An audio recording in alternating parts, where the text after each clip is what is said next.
It's days where I find myself, I just like walk out my house. I just walk outside. Literally get up, just walk out my door and just stand outside. I mean, because there was like a month where I couldn't do that. You know, I never experienced anything like that before. So to lose that ability for so long, to be able to just get up and do, it's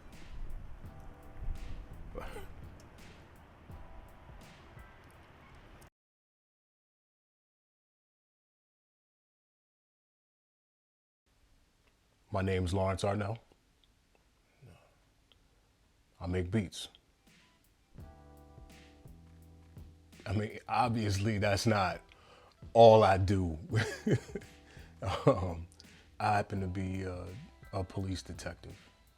You know, early on, they tell you you're an essential employee, which basically just means ain't nothing changing for you. You still gotta be where you gotta be.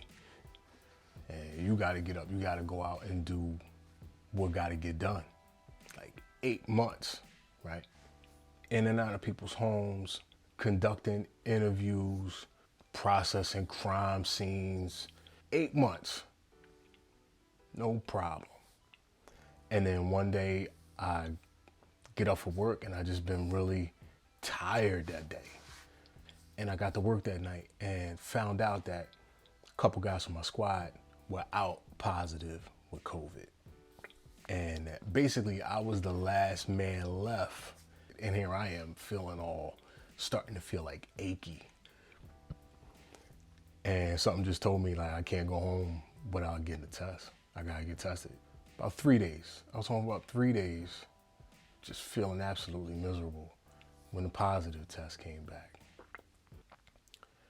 And 2 days after that, I was in the hospital. You know, I had never been in the hospital before. I'm 42 years old. I'd never been hospitalized. Like, this was a totally foreign experience to me. I had to take another test. They had to hit me with the swab. Oh man, it was crazy. But yeah, 5 days in the hospital before I came home, struggling to breathe. Coming home was really strange because the medicine and the illness, or either or and, I don't know. I was in such a fog. I really, really struggled just to get myself together. I had to find a way to to to manage my focus. So naturally, I turned to what I've always turned to.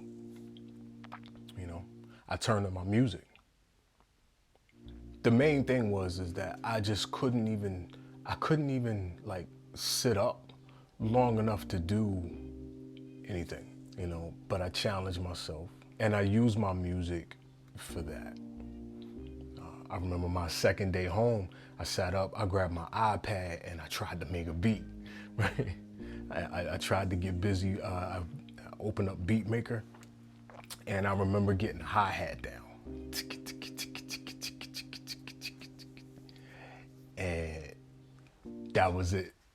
that was that was as much beat as I had in me that day.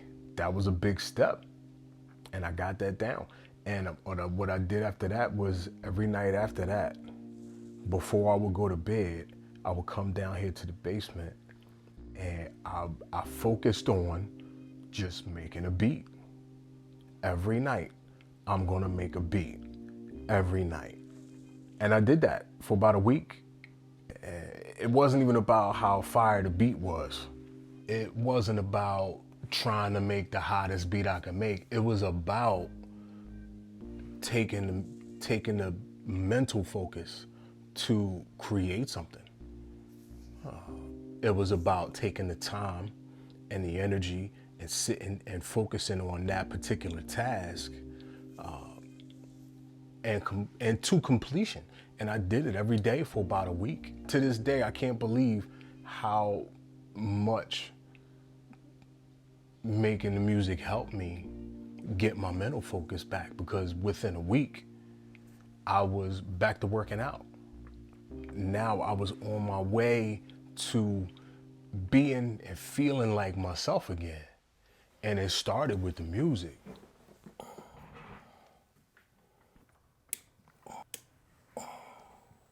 I'm not a guy with a lot of hard and fast rules about how to make beats. You do you, because I don't really play no instruments, but so I can't say I have a preference. You know, I like to sample, I like to play a little bit of, you know, but I don't really, I wouldn't say I have a preference. I use Ableton Live. This is what this is what I know. I've been using this for like 6 years now. And it took me a long time to make the move to a DAW. I wasn't comfortable with the concept of using a DAW for a long time. Use a Kai MPK Mini. I like the pads. Get busy with the pads, do my thing. So we're going to find ourselves a sample.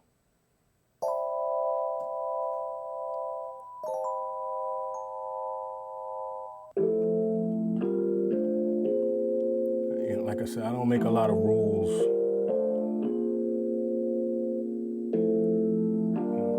My main thing is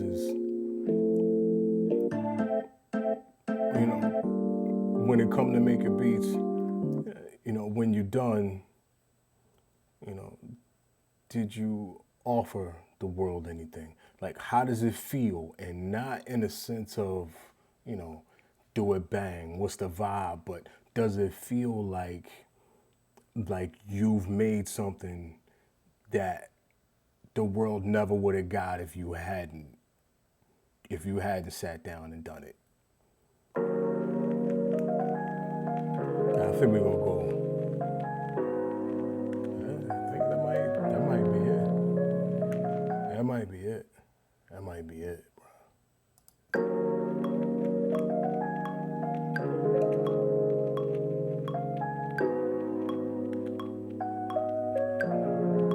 Yeah, that's the one. I like that. Lately, I've been starting with the sample. Get the loop in, circle back, knock down drums.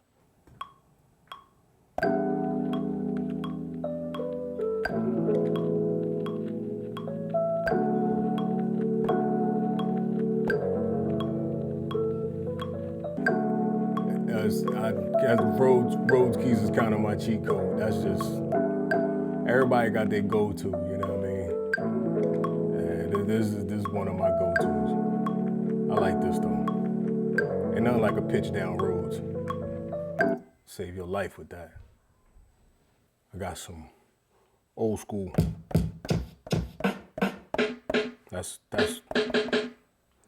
90s all day.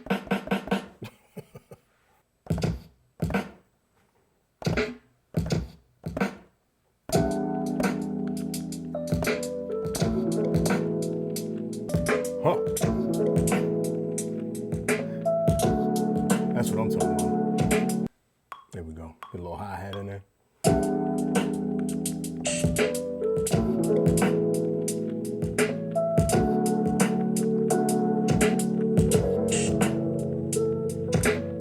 I like that. I like that. I like where that's going.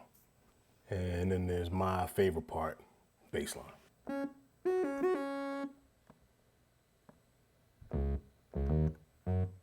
What I don't want is a lot of distortion in this joint. I want it to be real thick, real bassy. So I'm gonna get rid of the distortion, bring the frequency down some.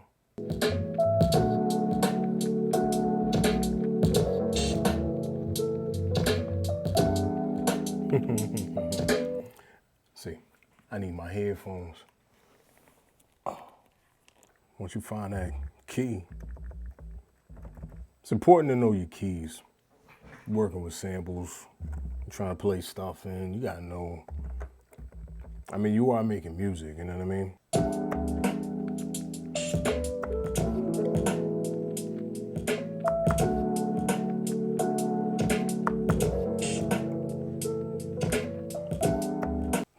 perks in here.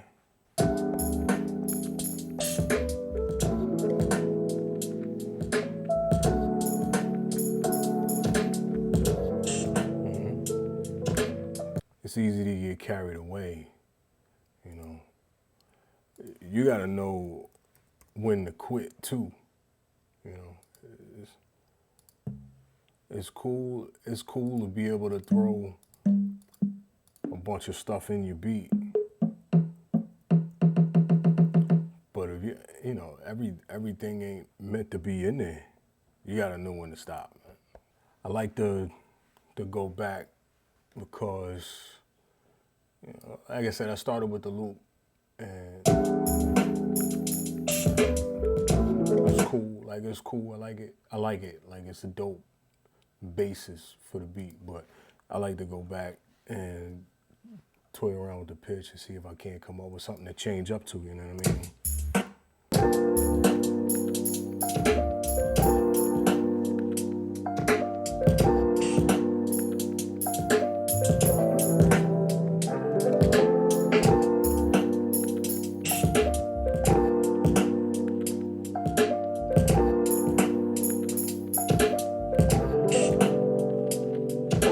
So now I got something I could change up to. That's usually how I go. It's usually like I find a loop, start with a loop, build on that, and then go back and later adjust the pitches, see what happened. See, now I got to deal with the bass line again.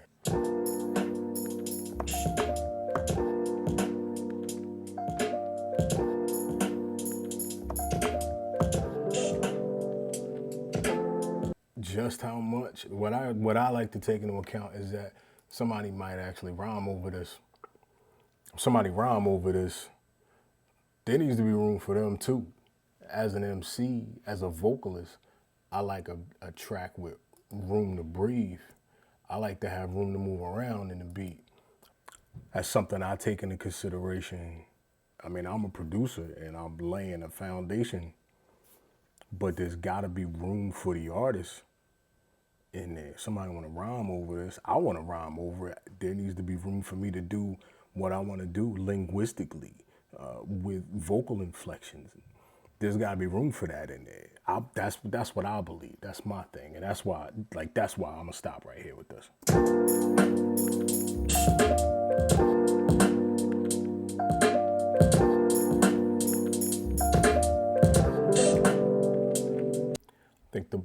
I think the most important part of this is when I sit down, when I get back up from sitting down, is that there's something here that wasn't here an hour ago. This didn't exist an hour ago. This is a brand new thing, and it's mine. I pulled this out the ether, you know. There's a piece of me here forever. You know, when I save this, it'll be here after I'm gone. That's what I sit down to do. When I get back up, I leave something behind that wasn't here before. That's what I'm here for.